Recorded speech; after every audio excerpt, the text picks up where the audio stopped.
weeks. So hi guys, good morning. Good morning. Good morning. So we have Thoby Solheim. Very nice to have you here in England and get you two guys together. And I thought we'd say, since you're here, get an opportunity to introduce you and say, how do you know each other? What's the root of this great venture, Operation Hope, and why you're both involved? Well, I knew Thoby right from school. We became unlikely friends. He was a sporting hero and I clearly wasn't.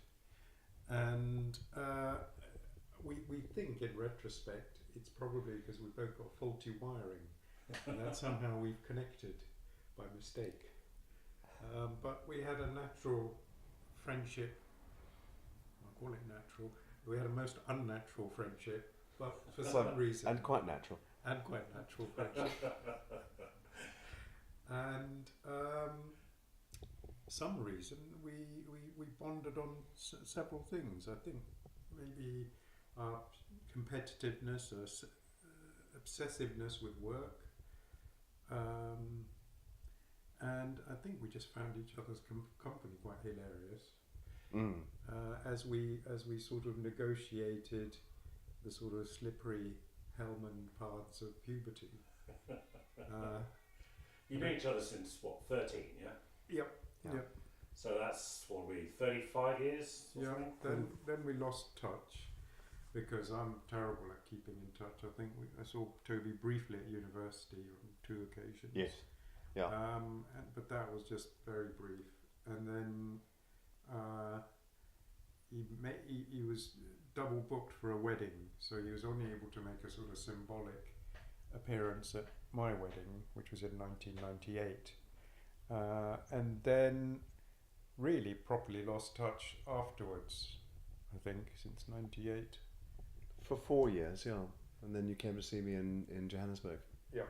For another friend's wedding, another mutual friend's wedding. Yeah. And then I remember we lost touch, but I had a barking mad voicemail left on my answering phone from you. Which I don't remember if I've told you, but was completely unintelligible. I had no idea what you were saying, and that was the last recorded message I remember I had of you. It was you were speaking, I don't know, Punjabi or something, but that was it, and then we lost touch till this year. Which was an amazing thing. You managed to actually get back in touch by the school route, funny enough, wasn't it? What was the link? No, do you know, it wasn't school, because I tried to track him down a couple of times through school, and he doesn't exist on the school database. Well, you didn't. Okay. But Alex, his wife, found me on LinkedIn in April this year, and I got a short message from Alex saying that Jaya would love to hear from you. He hadn't been very well, and would I speak to him? And we hooked up Jaya on Skype, which was a first for him. He had to download the software and use it. And I actually think we used FaceTime. And then we chatted and we caught up, and it was as though we'd talked yesterday. And that was that. Special friendships are like that. And then began Operation Hope, a rapid escalation of cooperation. So tell us a bit about that. You're doing some company involved with digital marketing and so on, is that right? Yes. So what's its name? It's RT7 Digital, which is a very small digital marketing business in Cape Town, which I run with 2 business partners.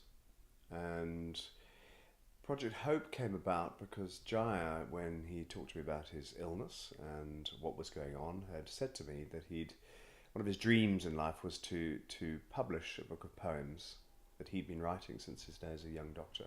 Yeah. And I remember his love of poetry from school.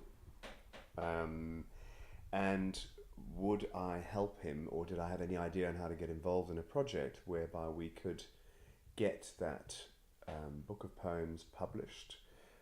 Alongside it was some extraordinary artwork that a friend of his had put together to join each poem, or add to, or celebrate each poem, I think probably is the word. This is Darren Emiliano. Yeah, absolutely superb art, isn't it? Yeah, it's beautiful. And he showed me and he was quite self-conscious about it, Jaya, like he normally would be, saying, sort of embarrassingly, me showing, what do you think? And I loved it. I thought it was absolutely beautiful. I thought it was the most extraordinary work, showing this young doctor moving into his career and developing his poetry, and then journeying through his understanding of his own illness and through the chemotherapy, and it just reeks of humanity and humility, really. And I thought it was beautiful. So I thought, what could we do to help him?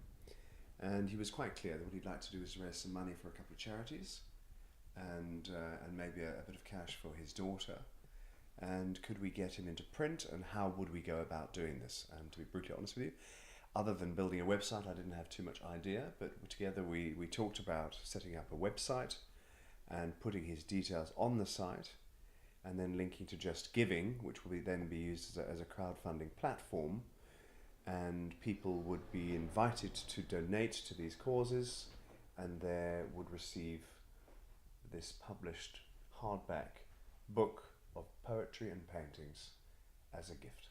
Yes, I think once we had in mind the template of what the website should look like, i.e. the story, and the other components of the actual website, then I populated it with my story and all the other bits of information that's required.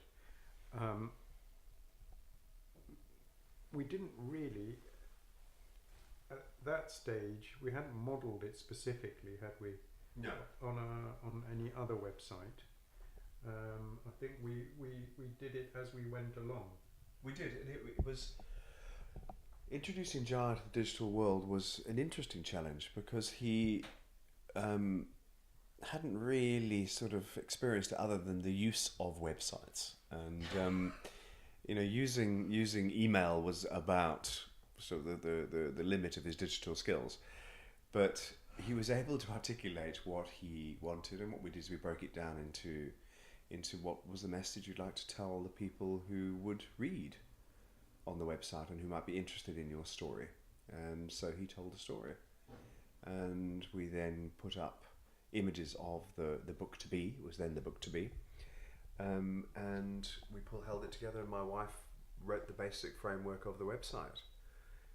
We then took it into the business and optimized it and made it slicker and better, and set up the link to the crowdfunding platform, which is right there. I mean, Just Giving is right there, and it's a fabulous site to use for people to just give. And that's what I like about it. It's just about giving. It's not about anything else. And it came together, and the content has come together really ad hoc, but it's about Jaya's story, which he tells with extraordinary humility and huge courage. And I mean that, absolutely. There's sort of two things that came to mind while you were talking. The first was the fact that when it was originally put together, my prognosis was poor. Do you remember? Yes. And this was before I had access to the Nelarabine, which was the only option to improve my survival. So it could have been weeks. Yep. And so that was a sort of a rapid carrot and stick, if you like, in getting the project going and done, hopefully before I succumbed. And you need a lot of stick. Yes. You need less carrot, more stick.